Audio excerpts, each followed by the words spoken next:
Welcome to the Feed Bandit Podcast, where we have fun talking all things hunting and in the process do our best to support small and family-owned businesses in the hunting space.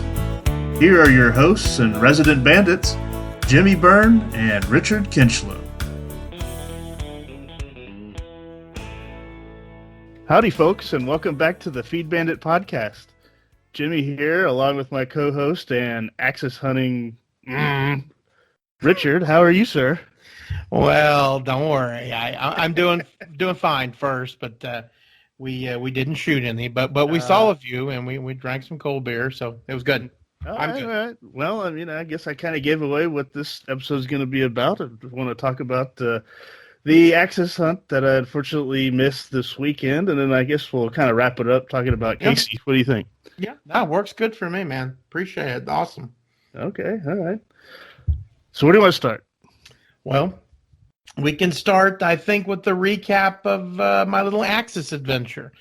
Learned a lot. I mean, obviously, we had a wonderful time, and we'll kind of set the stage, talk about the area, talk about the weather, all the various factors, talk about how we hunted, but we're also going to talk a lot about what we learned. I give a lot of credit to whitetail deer as being incredibly smart. Okay, but I'll be honest with you, I'm not sure they hold a candle to the Axis deer. These little dudes are pretty incredible. So we'll talk about that as we a little bit later on in the podcast. But to kind of set the stage, this particular ranch was in Brady, Texas. So that's they were kind of officially the hill country portion of Texas in McCulloch County, and the ranch that we were hunting on, I think it was about 1,000-acre ranch, but it was broken up into different pastures, and I think there was the Stillwater pasture was 500 acres, and that's where we were, and then the other one was 500 acres or maybe a little bit more. Absolutely gorgeous place. No doubt about it. We've talked about it a billion times, but half the fun of hunting and fishing and just being in the outdoors is just that, is being in the outdoors and getting to see some just really cool things sorry about that. I just ripped my shirt if you didn't hear that. No, my wife is in here taping boxes up for her business, Sunshine Tienda. Right. Nice. So folks, if you hear a tape roll rolling, then that's what that is. So I'm actually impressed that she could use a tape roll gun, not because of any other reason, but that every time it's cut down the middle or something, and I just end up saying a couple of bad words and throwing the whole thing away and just hoping somebody else tapes the box. So, but. All right, so going back to kind of the terrain, again, a gorgeous area. They call it the hill country for a reason because it is kind of mountainous. Okay, now I'm not talking peaks at 8,000 feet, 10,000 feet. There's no tree line. Okay, but for here in Texas, it's pretty darn rocky, pretty mountainous for us. Okay, is it hilly like it is down around like Wimberley and stuff there? Where yes. There's really like that, the true hills of the hill country. Yeah, okay. Absolutely, it certainly is, and you'll see on the video footage that I got. By the way, you might want to take some Dramamine before you see it. I was trying to be as steady as I can, but I'm just not that good at filming. So, but we're working on that. So anyway, but again, very very picturesque, very hilly. As far as trees are concerned, a lot of live oaks. A lot of mesquites, and then every other thing that grew out there either pinch, sticks, or stings you. I mean, they had literally every form of cactus you could imagine, to include prickly pear, and a few other ones that I can't remember the name of. But it's definitely denim clothes out there only. Anything else, any of that fancy, wind technology stuff would be obliterated. I mean, it'd be shredded. With the thorny country. So the other really cool thing about this ranch is that it borders the San Saba River, which is just awesome. So in the video that I'll put on our YouTube page here, sooner than later, you will see the San Saba River, and it's a very picturesque river, very, very cool. So, yeah. So, anyways, this pasture that we're hunting on, 500 acres. It is high fenced, okay, and multiple blinds, multiple deer feeders, spin feeders, okay, and ironically enough, a lot of them were the winch up feeders. As we were just talking to our good friend Freddie at the Spin Tech Feeders about that. Mm-hmm. And then also they had a bunch of protein feeders as well. So kind of the objective of the weekend was to shoot some axis deer. My brother-in-law was gracious enough to invite me and one of my buddies down to, and his son came with us, little 6-year-old Bo. You may remember Bo from such stories as Bo get lost in Jeep while me and Bo's father go and hunt dead animal. Yep.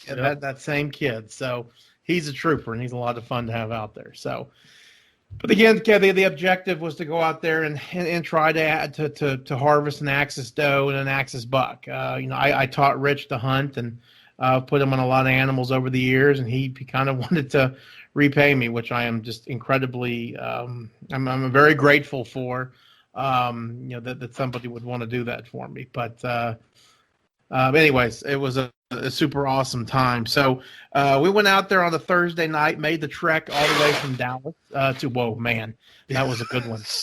I hope that's not too loud. No, that's okay. It adds to it. That's right. It does. Professionals. We keep saying that. That's true. So other businesses are going on behind us. So. That's right. Yeah. So we made the trek out there from Dallas. Ended up getting in about 10 o'clock or so.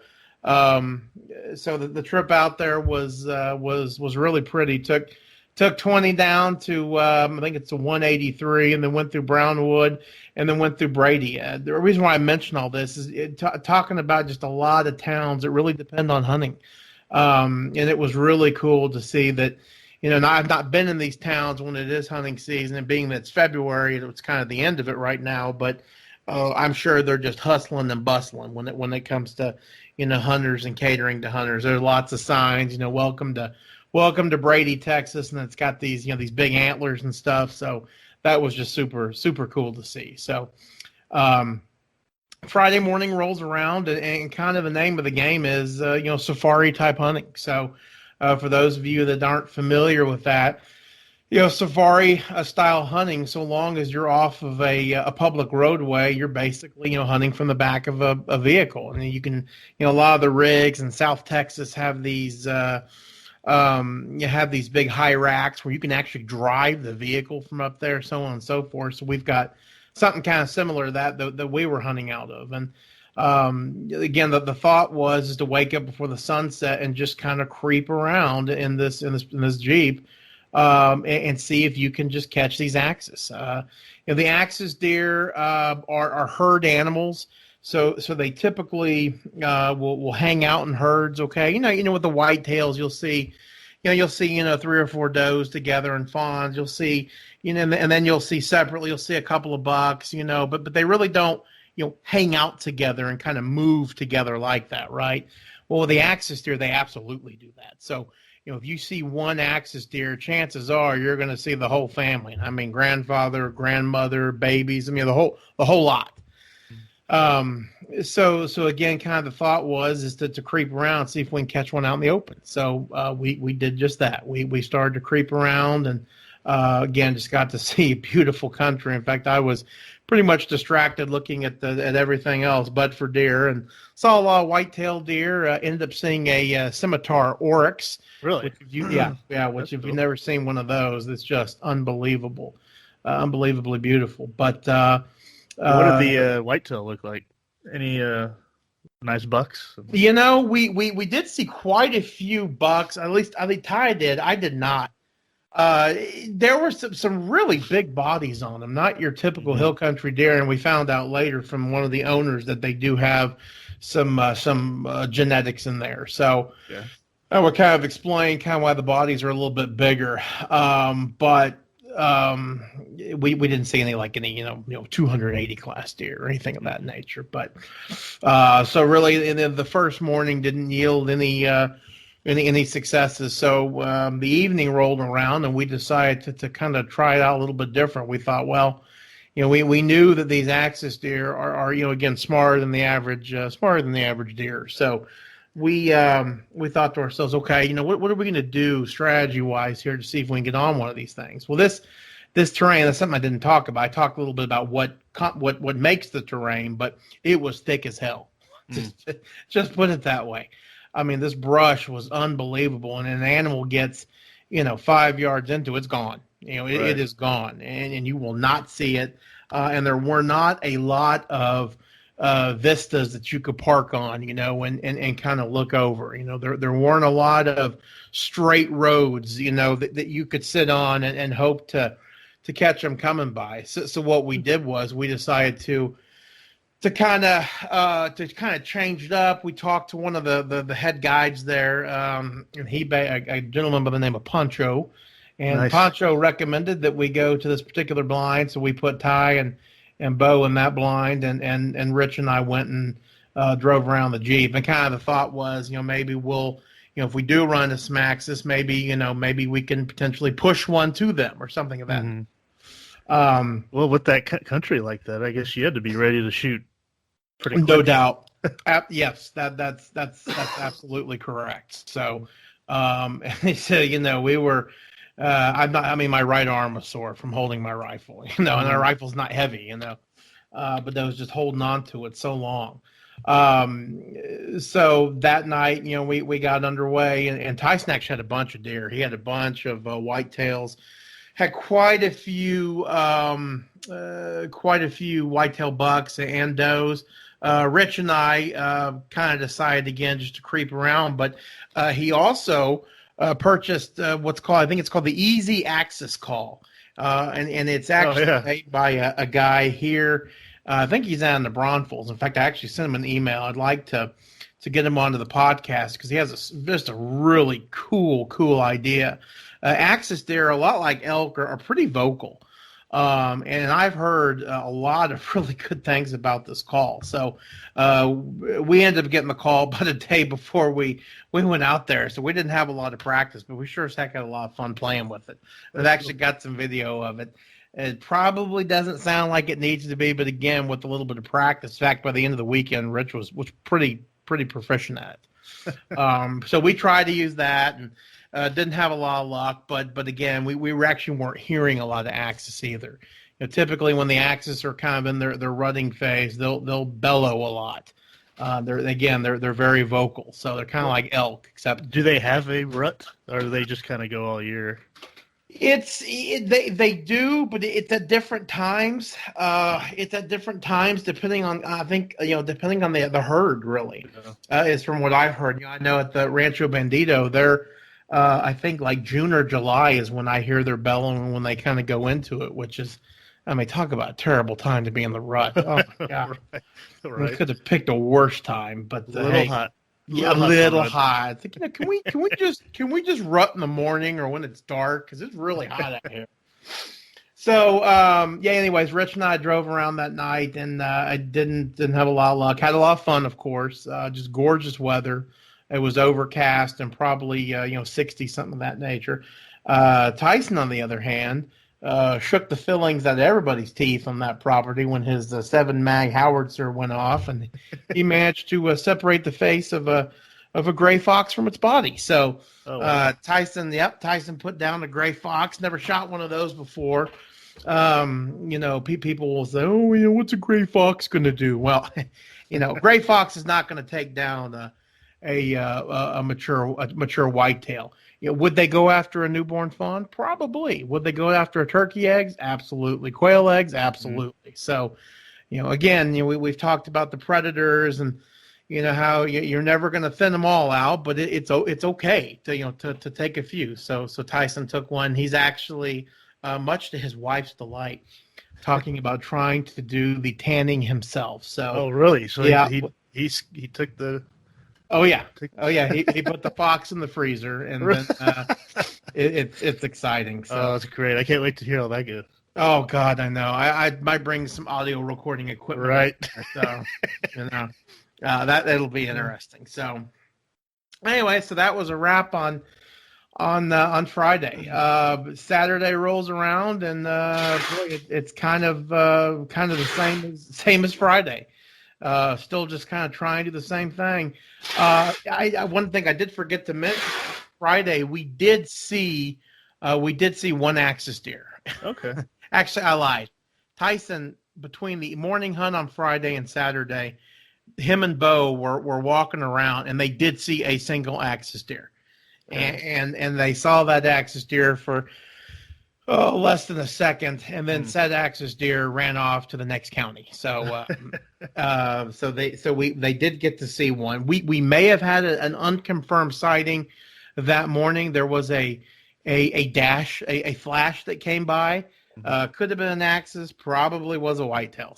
Or it could have been the flash. Or it could have been the flash, right? Yeah.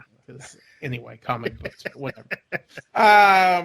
So Saturday rolls around, and it's again kind of much of the same. We are kind of getting a little frustrated, but we know this is the way axes are. They just are so they're sneaky like that. And they will hold up and they won't move. And we knew this coming into this, but we had thought that we had covered it pretty good. But of course, they continue to elude us. So, how many blinds did they have on it was 500 acres, right? Yep, 500 acres. I think they probably had 5 blinds, 5 feeders on this pasture, and probably 5 protein feeders, all of which were over 1,000 pounds. So they got a pretty serious, feeding operation. So it's a cool deal. Oh, you just reminded me, actually. They also have a bunch of stock tanks loaded with ducks. Oh, yeah. It's absolutely infuriating. I mean, every tank we would come up on, we would spook ducks. Now, I'm not just saying a duck, okay? We're talking multiple ducks. And it was amazing because if those ducks could hear what I was thinking, right? Oh golly, it was ugly, but it was good to see them. I think you're thinking just a lot of shotgun blasts. Yeah, that's right. That's right. Yeah, but hey, hopefully they'll trek further south next year. So, right. Yeah. So going back to Saturday, same thing. Actually, Tyson, they elected to get in a different blind, which gave him a little bit better vantage point. Again, my brother-in-law and I drove around. It's same results, nothing. And we're starting to get frustrated. We had been all over this ranch, here and there and everywhere, and trying to get to see if we can catch up with these axes. And so that evening, same thing. I mean, we don't know what else to do. Now, did y'all drive all day? Or for the most part, yeah. Okay. And we were creeping around, being quiet, trying not to disturb things. Hopefully trying to catch them in some sort of transition. Now it did start to get warm in the afternoon, so in the afternoon we did back out, and ended up going to back into the house because it's getting warm. We kind of figured that most of the critters be laying down. So that night or that afternoon, Tyson again's in the blind with his son, and Rich and I are overlooking. We made ourselves up this. What really wasn't a cheap hill, and it was full of cactus. But our good friend Dave allowed us to borrow his Jeep, so he didn't seem to bother. He didn't seem to mind. So we were looking over this hill, and my buddy, my brother-in-law, decided to kind of call one of the owners, and the owner actually told us, well, yeah, those axes, if you're really going after them, typically they'll hang out, on the downside of this. Of the slope, near the highway along the high fence. And we were just blown away. I'm like, what? You're kidding me. And so the reason why this was such a shock to us is because, first of all, the area of the ranch that he's talking about was, again, along the highway. Okay. And it's not like it's a very busy highway, but it's a highway nonetheless. And there's probably about a 40-yard slope, okay, that runs for, probably just under a mile is kind of what we calculated. And it's a really nasty angle. I don't know what the angle is, but just to think that these deer would be hanging out here until dusk was just kind of, it was crazy to us. Like there's no way. So like they boxed themselves in a little bit, in a sense, or yeah. And what was really nuts about, besides just smack dab in the middle of the property, it's really one of the only places that we didn't look. huh. And we didn't look because it was so thick. We couldn't see 10 yards into it, you know. Hmm. And from the Jeep, we'd have to look, you know, we'd have to stand up and look down, and you still wouldn't be able to see, you know, very much in there. So we end up calling Tyson and picking him up, and basically we went to where this you know this kind of drop off went to down to the high fence near the highway. And so what we did was me and Rich went to the bottom, and I have a professionally done drawing of this that Jimmy's going to post, so you guys can see exactly what I'm talking about. Yep. So Rich and I'm looking at it right now. It is a beaut. Yeah, it's it's pretty Picasso-esque. Yeah, it's pretty good. In fact, for those of you who are like architects and want to hire me, I'm not for sale. I'm just way too busy. So, but yeah, you'll see me. You can't miss me. And then you'll see kind of the slope. I don't think that's exactly the scale, but it was about 40 yards up to the very top. And then Buddy was going to be is the name of the stick figure, and that would be our good friend Ty. And then in between me and Ty is again 40 yards of just nasty cedar and brush and cactus and all that. So basically what the guy recommended was have somebody along the high fence down the hill, have somebody up on the road, and you just have to go for a good old-fashioned deer drive. So that's what we did. You know, of course, we don't have dogs. Actually, you can't even use dogs in the state of Texas. So we just used ourselves. And so I've got some video of this, and of course, I didn't have my camera on when the right time was, but that's typical. But so we started doing this, and kind of the thought was Ty was going to tried to be about 10 yards in front of us. Of course, we couldn't see him; he couldn't see us. But sure enough, about 500 yards into this walk, okay, I can't. You know, I've got my my scope caps popped up. I mean, I am ready to put something down. Sure enough, again, about 500 yards in this walk, we see we have 3 axis does. Just kind of, it's almost like they kind of got pushed out of the area that they were held up in, and so they were right there along the fence. And so I immediately shoulder my rifle, and I was about to squeeze off a shot, but a couple of things. First of all, I would have been shooting this deer right in the bottom, which can definitely be fatal, but it's not a best shot. The other thing is because of the angle, I could see car lights in my scope. Now, granted, this car was, you know, a quarter mile away, but it really wasn't a safe. It was probably a fine shot, but I you know, again, I had a split second to make a decision. So Right. didn't make it. I did not shoot, obviously. I had really hoped that it had worked and we had pushed those deer, you know, up that hill and up to Tyson. Well, sure enough, we pushed him up to Tyson, but unfortunately, we pushed him about 200 yards in front of him. So he did not have a shot. So Ty had to basically run, and they went past the front gate and started heading towards the river, which again, it's all high fence. So Tyson was trying to cut him off. It was all said and done. Ty ran, you know, I don't know, a mile and a half, something of that nature, in boots. The next day, miserably sore. We popped out to get some food and some gas, and he's, oh God, my bones. I'm like, well, yeah, dude. Yeah, we weren't meant for that kind of thing. So, but You're the not in high school anymore. Yeah, It's not high school football anymore. Exactly.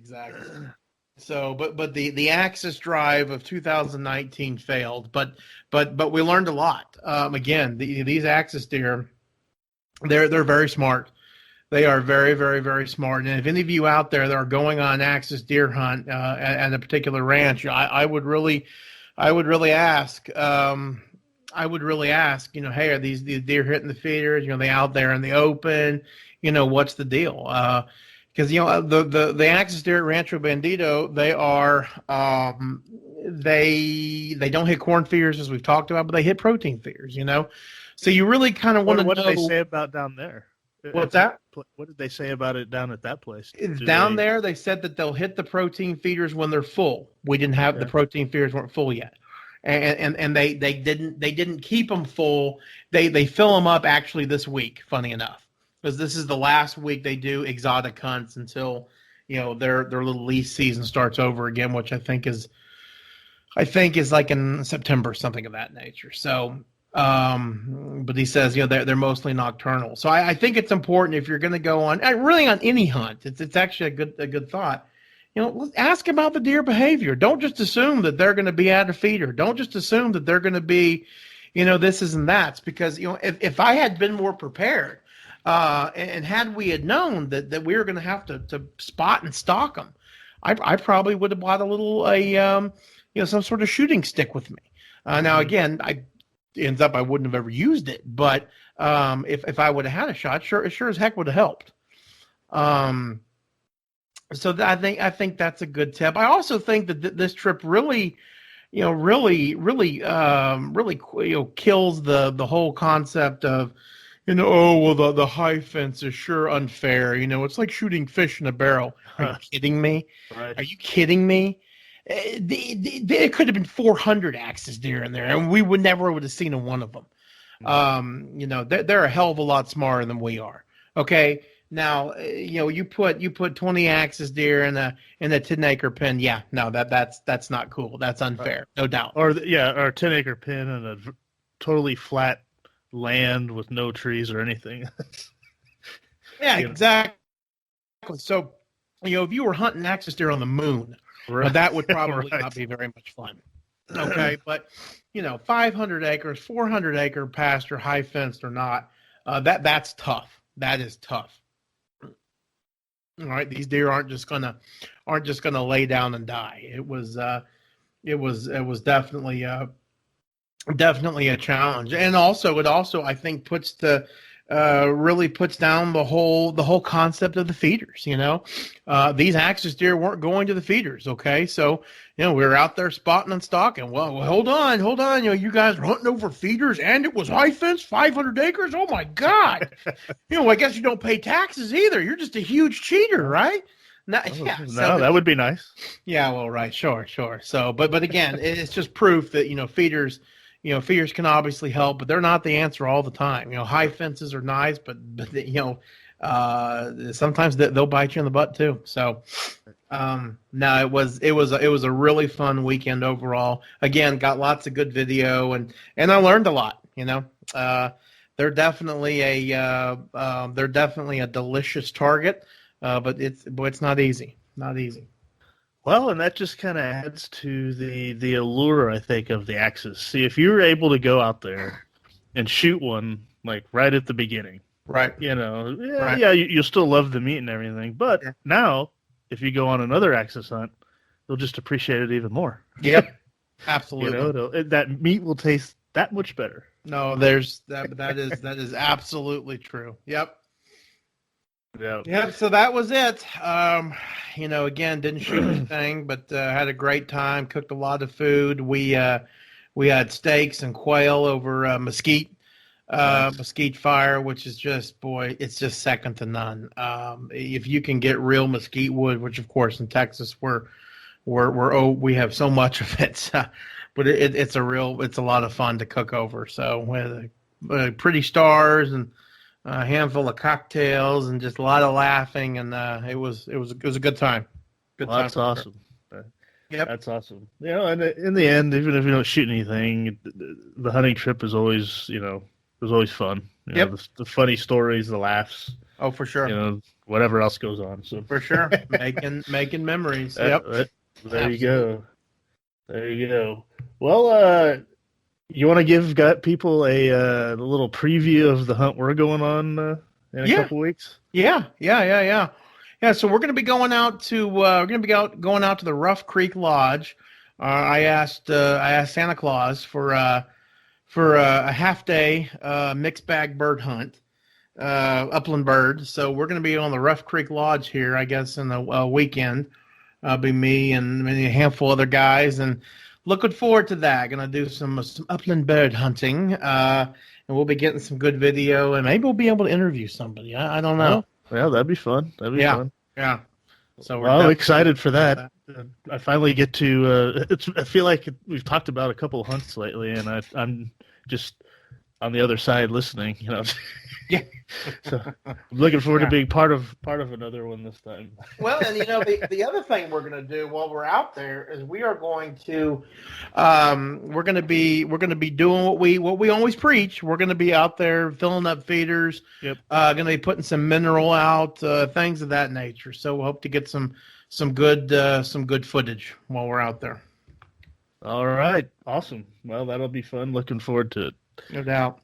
You got anything else before we sign off on this one? Well, yeah, I think I do. I thought you did. Yeah. Well, we at the kind of the beginning of the podcast day, we were going to talk about Kacy. So, Kacy is a very dear friend of mine, and kind of a little backstory on her. The podcast before, oh gosh, they're all starting to run together now. Was it 95 or was it 415? Anyway, I think it was 1272. Yeah. Yes. There was a podcast or two ago. We talked about how we had some friends down to the Rancho Bandito, and they killed hogs, right? Well, apparently, and I went back and listened to the podcast, and she's right. Apparently, I mentioned everybody there, all 50 children. My wife, the other guy's wife, the two fellas, and the partridge and the pear tree, but I did not mention the wife of the gentleman who shot the first hog. So she was jokingly, of course, she was very upset. So that's why we wanted to spend this episode. We're talking about the Axis hunt, and then we're going to talk a little bit about my dear friend Kacy. And so we hope that she appreciates this. We hope she really likes this. So, obviously we're just having fun, but it is kind of funny. Kacy and I do have a lot in common, other than the fact that we're both humans. We both have kind of dyslexia in our that's common between us. She does not have dyslexia, but I do. What Kacy does is she is, and I'm going to butcher this. She's going to eat my lunch, but she works for a public school here in the Dallas area, and she works with children who have learning differences. So primarily dyslexia, and so when I found this out, I was very intrigued because I grew up in the Texas public school system in the late 80s, and being a child with a learning difference, it was very tough. And I can remember second grade in particular, going up to that projector that they used to write on with a little piece of film that, if you looked in the projector, you would literally lose years off your eyes. Right. And I'd be sorting through all my papers, all the other students' papers, seeing A's and B's, and then there's my paper with a C on it. And I just couldn't figure out, why was I different? And we found out that I had a learning difference, dyslexia. Well, at that time in the public school system in Texas, there really was no, help. There was no Kacy. And because of that, I struggled mightily. I spent a lot of time after school with my teachers, and they were fantastic, by the way. But it was really just giving me extra help, not necessarily teaching me a different way that made sense to me. Of course, the one plus to that is I did get to drink a lot of ginger ale. I remember that in the teacher's lounge. That's all they had. And I don't get it's a Canadian thing, but God, it was good. And I still have the tongue for ginger ale, but to this day. But I did not have a Kacy. I did not have somebody there who was dedicated to helping these kids out, and because of that, I struggled. And it kind of left those struggles they've motivated me, but they also have kind of scarred me. If I find myself getting down on something, even though it was so many years ago, the struggles that I had, sometimes that can be they can last. The hangover effect can last a little bit longer. But I was blessed enough for my folks to be able to get me into a school that was there to help kids with learning differences, and thankfully, because again, in the public school system back then there was no Kacy. So I think it's just really cool that that Kacy has dedicated her career to working with kids like me, that have dyslexia. And that is an absolute gift. And if, the children, they probably don't appreciate it, but I sure as hell hope the parents do, because it's not easy. And that really takes a special person to work with children, that have that. So my hat's off to you, Kacy. You're awesome. You're the best, and I really hope that you've liked your little segment here on Feed Bandit. Well, there you go. Cheers. Yes, here. All right. Well, I guess that'll do it for this one. Nothing else really to say other than you guys have a good one. We'll talk to you on the next one. Support your local feed store and dyslexia people. There you go. All right, bye.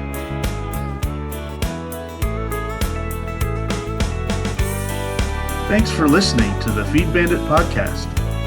If you want to find new and innovative hunting gear and service providers not typically offered through the traditional big box hunting stores, come on over and join the hunt at feedbandit.com/join. When you join, as a bonus, you'll get our entertaining free e-guide of unique hunting tips and tricks. And a reminder to all you small businesses, feed stores, gear inventors, or entrepreneurs in the hunting space, if you'd like to get more exposure to potential customers by being featured on the Feed Bandit podcast, please let us know. We'd love to discuss what we can do for you and your business.